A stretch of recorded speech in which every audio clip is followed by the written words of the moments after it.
If you've been keeping up with all the transit projects TransLink's been working on recently, then you may have noticed that one of them seems to stick out from the rest. What might that be? Well, for the past bajillion years, TransLink has been looking into ways to implement a gondola service between Simon Fraser University and one of the surrounding SkyTrain stations. And after all these years, it's finally happening! Kind of. TransLink has passed the read this 50-page document phase and has finally moved on to the begging the government phase. That's huge! But what is the gondola? Where will it go? When will it be built? Why will it be built? And why am I the one to tell you about it? Well, that last part was your choice.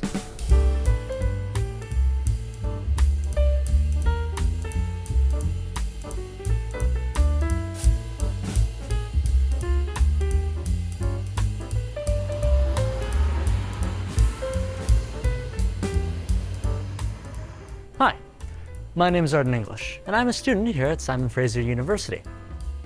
See? I've known about the Burnaby Mountain Gondola Project for many, many years now, but I never really gave it much thought. It was just something that I'd think, that's neat if it ended up happening, kind of like the SkyTrain to UBC. I never had any reason to care. But now I'm a uni student, and one at SFU no less, which means I care so much about this project, as does everyone on this campus. So let's start by explaining what this project even is. So, let's start off simple. What is a gondola? It's one of those things. By definition, it is a form of aerial overhead cable transportation that often carries its passengers up and down steep inclines via a looped circuit. One of the most common places to see gondolas is, well, at ski resorts, since they're an efficient way of moving people from the bottom of a mountain to the top. There are exceptions to this, however. Some gondola systems are used for crossing general tricky terrain or high-density urban areas. But there are many different kinds of gondolas. In the case of the SFU project, the type they went with is called a 3S gondola. This kind of system uses 3 cables, 2 for support and 1 to actually pull the cabin. The cabins are quite large too, with an average capacity of 30 individuals and a bike. 3S gondolas are also much more resistant to heavy winds and just shaking in general, which is definitely a good thing, as Metro Vancouver is no stranger to severe windstorms. But why a gondola? Well, in 2011, TransLink conveniently sought to answer this very question by putting up this report. They compared every modern form of transit, including a variety of modes commonly used to conquer mountains, such as funiculars. The main takeaway from this diagram is that when compared to the current measures, a 3S gondola can carry far more people at a lesser expense of the environment, while being more cost-effective than a light rail or SkyTrain system. Does it cost more than the current buses? Well, of course. It's a whole new system after all. But that's only taken into account the upfront cost.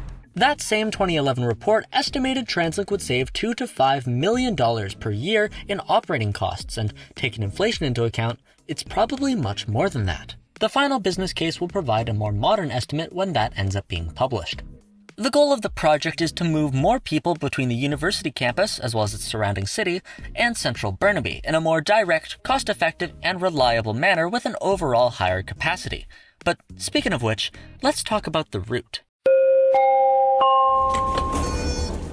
There were originally 3 routes to be chosen from.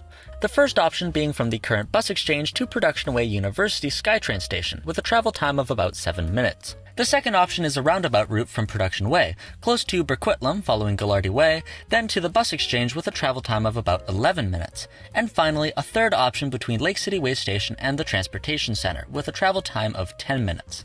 Out of these 3 options, it's clear which one is the best. The first option is the fastest, shortest, most direct, and mitigates the impact to the Burnaby Mountain Conservation Area. The lower terminal will be integrated into Production Way University Station, using the space in between the bus loop and the adjacent industrial building. Just a side note, I really like how the Production Way bus loop is built into an office tower and how it has its own entrance to the SkyTrain station. It'll be interesting to see how this layout changes when the gondola terminal opens. Anyway, the gondola will leave here headed northbound, and that's where we'll see the first of 4 towers to support the cables. The next tower is located just before the Forest Grove neighborhood, followed by one on the north side of Gallardi Way, and a final one past University Drive East. At this point, the gondola will approach the upper terminal. The specific location of the terminal is a bit ambiguous, but the most recent reference I've been able to find is this diagram from a building being built in the area. This puts the terminal in the space between SFU's Applied Sciences building and East Lot, while being just south of the current bus exchange. This location is ideal for not just serving the university, but also University, the community adjacent to SFU. The route will replace the 145 bus and apparently the 143 as well, which is a bit of a shame but completely understandable, as Burquitlam Station is just 2 stops away from Production Way. The average travel time of both of these buses is 15 minutes, which means the gondola will more than half that. But I think the bigger impact will come from the frequency. As it is right now, the 145 can run up to 5-minute headways at peak periods, moving about 1,000 people per hour.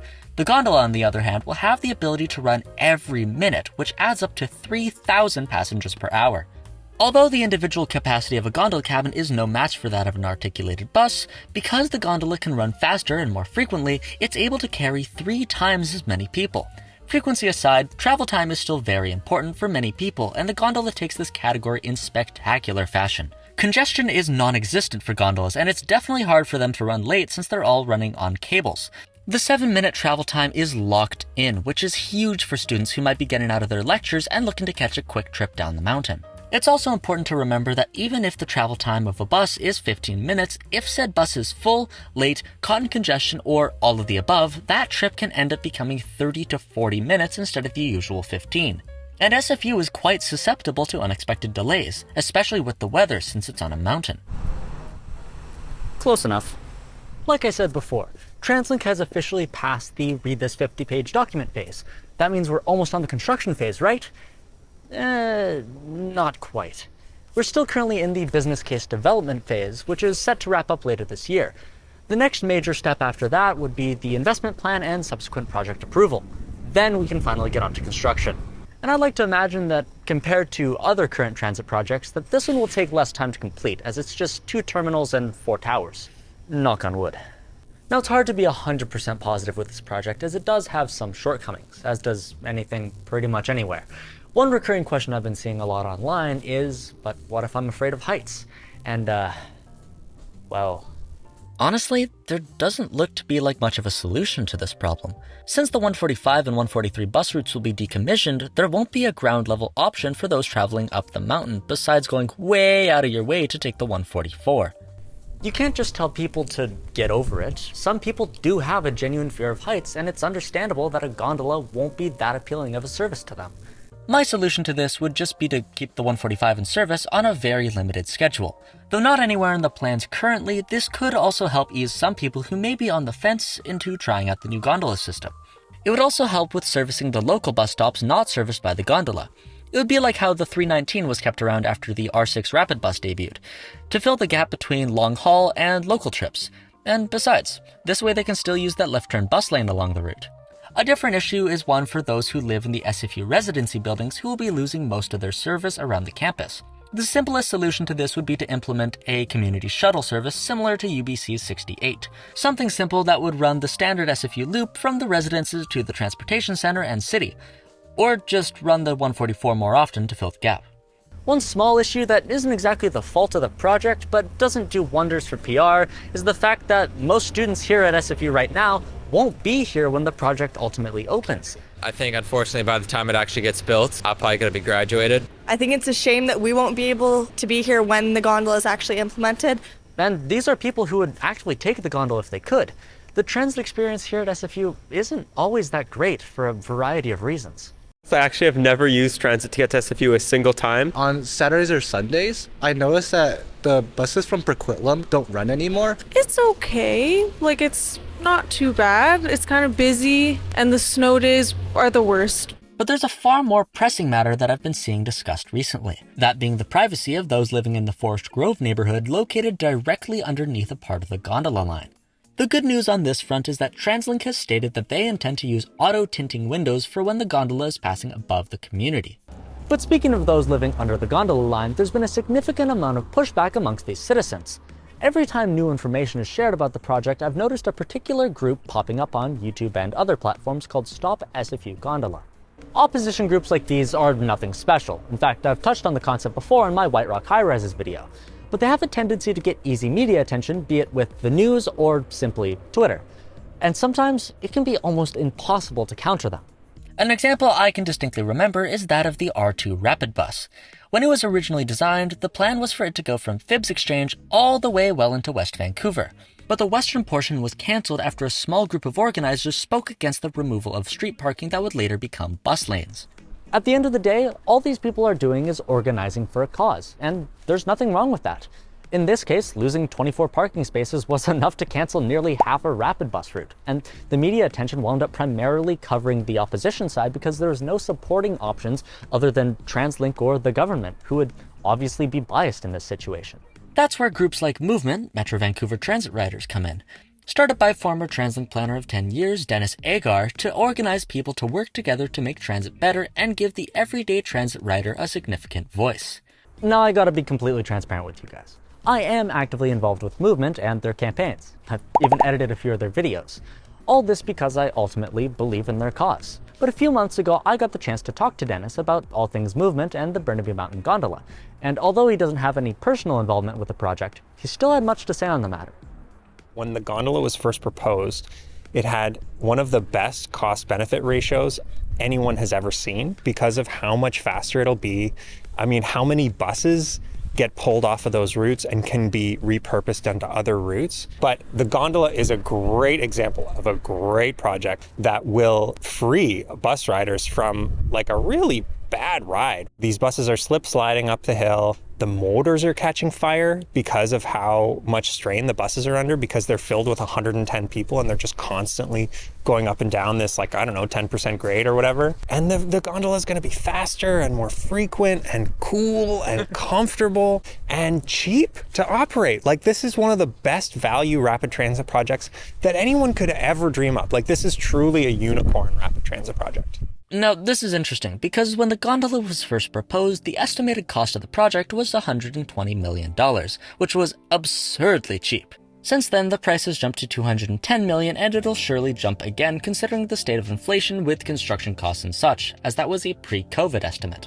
But this is a project that should be built no matter the cost. Like Dennis said, the cost to benefit ratio of this project is incredible. The money saved from not running these two bus routes alone will do numbers in paying it off. But there's another unique feature of the gondola that I don't think anyone else has talked about.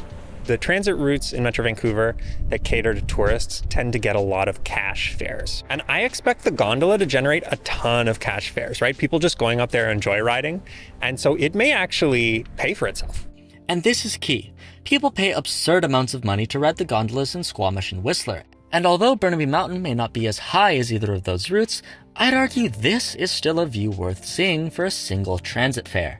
This would be an incredible value for an incredible experience that's perfectly connected to the SkyTrain network. The ease of getting to the gondola and experiencing it really cannot be understated, because why would you pay over $60 to drive an hour to Squamish when there's a cheap mini route right in the middle of Metro Van? And this isn't even beginning to mention the economic benefits. If people are joyriding to the top of the mountain, then chances are they'll be spending money getting lunch or maybe SFU apparel. SFU and the surrounding neighborhood of Universe City will undoubtedly benefit from this project, and I hope to see concrete support in the form of funding sometime in the future, just like UBC is doing for their SkyTrain. Also, don't get me started on the name Universe City, it's ridiculous. That brings me back to Stop SFU Gondola. Run by residents of the Forest Grove neighborhood, they've been fighting against this project across social media since 2021. I'd like to take a look at some of the points Stop SFU Gondola has been using against the project to see if they can be easily countered, or if they've actually got a point.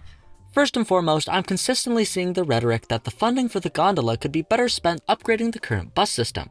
Now, their proposal for this would be to implement battery electric buses or trolley buses. The issue I have with this idea is that it completely nullifies all the benefits the gondola would have except for the environmental impact. You'd essentially be spending money for nothing. There would be no time saved, no increase in service, adverse weather conditions would remain an issue, if not more of an issue, and battery electric buses would cause more wear and tear along Ghilardi than the current diesel ones do. Not to mention, these brand new electric buses would be undergoing a lot of stress right off the bat. It's a bit of a joke in the transit community that the SFU routes are where TransLink sends their old buses to die, since they almost exclusively run previous generation B-Line buses along the route. If that's true, then I can't see TransLink wanting to run their shiny new buses on those two bus routes.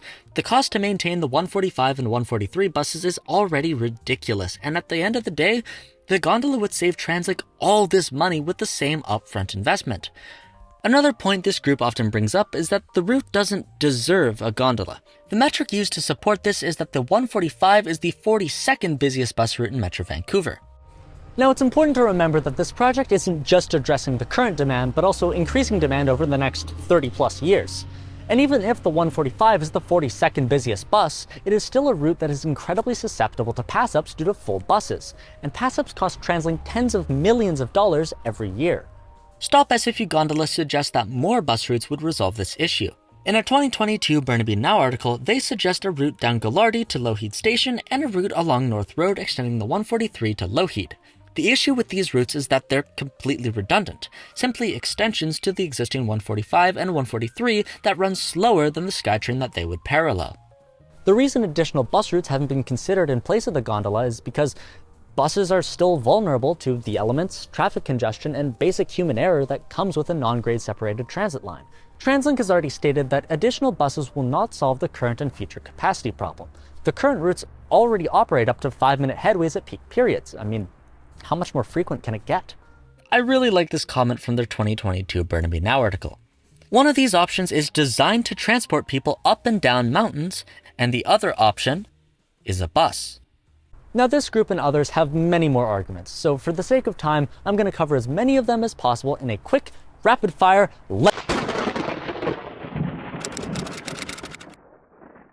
Both of these gondolas use a single cable for support and traction, which is a completely different technology to the 3S gondola TransLink has chosen.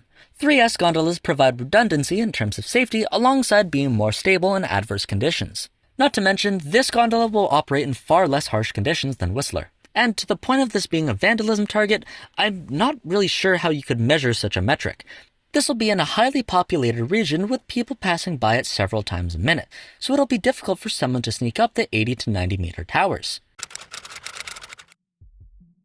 I present to you the SkyTrain, a completely driverless rapid transit system.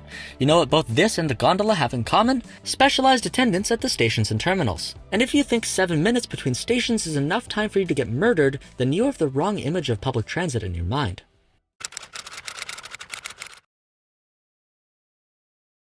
I straight up have no idea what they're trying to say here. If they're trying to say that the upper terminal is too far away, that they are building a whole new high-rise just to move people up here, then, well, that's just straight up wrong. The upper terminal is literally across the street from this new development and will connect the entirety of Universe City to the whole SkyTrain network. Once again, this won't help the current and future demand levels, nor will it make the journey any more convenient.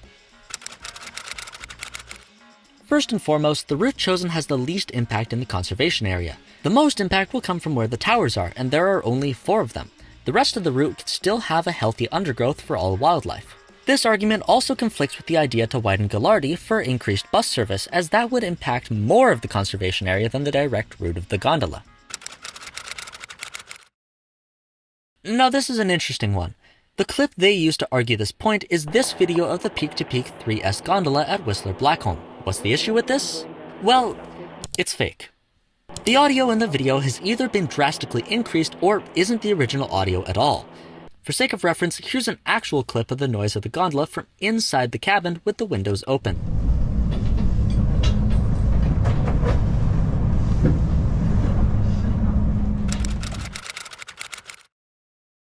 So I saved the best for last. Safety is easily the most common point they like to bring up against the gondola. If you scroll through their Twitter profile, the most recent posts you'll see are old news articles of gondola accidents around the world. Safety is often a catch-all to get people to care about a cause. I mean, no one wants to be in danger, whether they're riding in a gondola or living below it.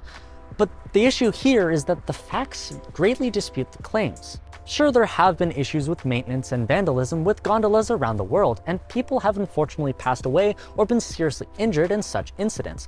But the safety record of buses, or especially individual vehicles, is much, much worse. But I think Dennis said it best. They are much, much, much safer than buses. And buses are much, much, much safer than cars. Even if the gondola only gets like a tiny amount of people out of cars, it'll be worth it. It'll make people safer. And while this group likes to demonstrate how deadly it would be falling from 110 meters up, I'd argue that a head-on collision between 2 vehicles going 90 kilometers an hour would be equally fatal. Oh, just kidding guys, the speed limit's only 60. crisis averted. I'm sure no one will speed along here. Yeah. I think you get my point. This group will stop at nothing to oppose this project, and you know what? That's fine. As long as the arguments are genuine, I have no issue with people speaking against progress. It's just more motivation for me or movement to work harder. Again, groups like these are just organizing for a cause that they believe in.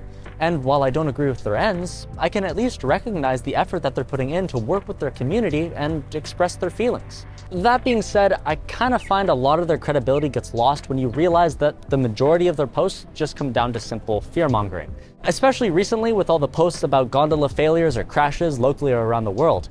Personally, I just find it to be a bit of a cheap shot to capitalize on those with a fear of heights and use them to support your cause. At the end of the day, I really strongly support the Burnaby Mountain Gondola Project, and I hope you do too.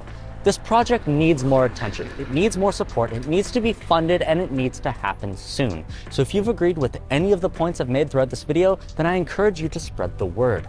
Be it through this video, social media, or simple word of mouth, it's remarkable what a few positive voices can do.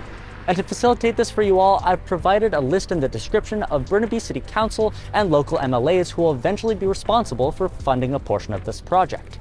The gondola will be a unique transit project the likes of which we've never seen before in Metro Vancouver, moving thousands of people per hour at a fraction of the cost of current buses, all while doing it in a sleek yet cool way that'll garner loads of outsider interest.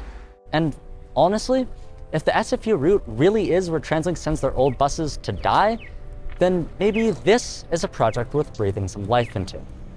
Thank you.